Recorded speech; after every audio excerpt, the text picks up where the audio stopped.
kulanti wanaagsan mar kale goordhowna haddii aan la yiraahdo waxaanu idiin soo gudbin doonaa warbixin ku saabsan madaxweynaha Soomaaliya Maxamed Cabdilaahi Farmaajo iyo wafdigii uu hogaaminayay oo dib ugu soo laabtay magaalada Muqdisho kadib markii ay soo dhameysteen booqashadii ay ku tageen wadanka Masaarida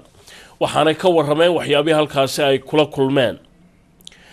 aynu ku bilowna wararkeena مسؤولينتا gobolka shabeellaha hoose ee dalka Soomaaliya ayaa faahfaahin ka bixiyay hawlgallo ka dhana ururka al-shabaab oo ka socda gobolkaasi sida warbixintan uu noogu soo diray wariyahayaga Cabdiwali Cali online ayadoo labadii maalmood u dambeeyay dagaalo xooggan ay ka dhacayeen deegaano iyo degmooyin fara badan oo ka tirsan gobolka shabeellaha hoose kuwaas oo dhaxmaray ciidanka dawladda iyo xarakada al-shabaab isla markaana ciidamada dawladda ay la wareegeen deegaanka Bariire iyo deegaano fara badan oo ku tirsan deegaankaasi oo in muddo ay al-shabaab ka ariminayeen ayaa maanta gudoomiyaha gobolka shabeellaha hoose Ibrahim Aadan Cali Najax ee uu heliyaan qaar kamid ah ku-xigeenadiisa waxa uu socdaal dheer dhanka dhulka ku gaaray degmada lambar 50 ee gobolka shabeellaha hoose oo aan sida uga fogeyn deegaanka Bariire ee gobolka shabeellaha hoose Ibrahim Aadan Cali Najax ayaa waxa uu kulamo la qaatay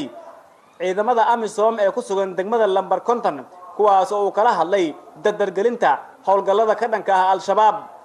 haddaba waa kan gudoomiyaha degmada lambar 50 Cabdullaahi Waafow iyo gudoomiyaha gobolka shabeellaha hoose Ibrahim Aadan Cali Najax iyo ku-xigeenkiisa dhanka maaliyadda oo shir jiraayid oo wada jira saxaafadda uu qabtay degmada lambar 50 ee gobolka shabeellaha hoose degmada lambar 50 insha Allah taala dalku waa ammaan dalku waa nabadgelyo nimankii cadawga ahaa ee nabadiidka ee duurka ku jiray ee sida loogu guuleystay ayay maaragtay u tahay astaan adigoo maanta maxaa la yiraahdaa maxay wadadaas dheer soo maray ee diyaar ku imaanan lug ku yimiday aad baan ugu faraxsanahay ahaantii farxad weyn bay nala gelinaysaa maanta waxaan joognaa magaaladii bidixda magaaladii quruxda magaaladii khayraadka mooska iyo muuqda qudaarta naga asbaxayso ujeedaan waa number 50 ayaan joognaa maanta insha Allah haddii Ilaahay raali ka noqdo waxaan rajaynaynaa inaan deegaanadii kalena tagno waxaan ku faraxsanahay gudoomiyaha number 50 marna sax weyn la gaarsiiyay loo sii dardargelin lahaa in laga sii sideeyo laga sii dheereeyo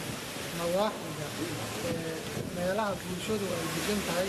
oo dhibaatooyin fara badan horay uga jirteen number 50 aan ka mid tahay runtii waxaan rabaa inaan u mahadceliyo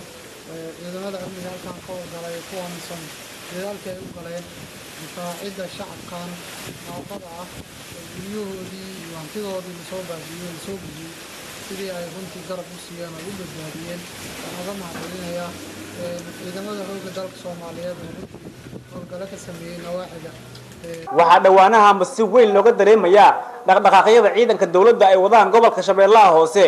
ayadoo dhawaantan ciidamada dawladda ay soo celiyeen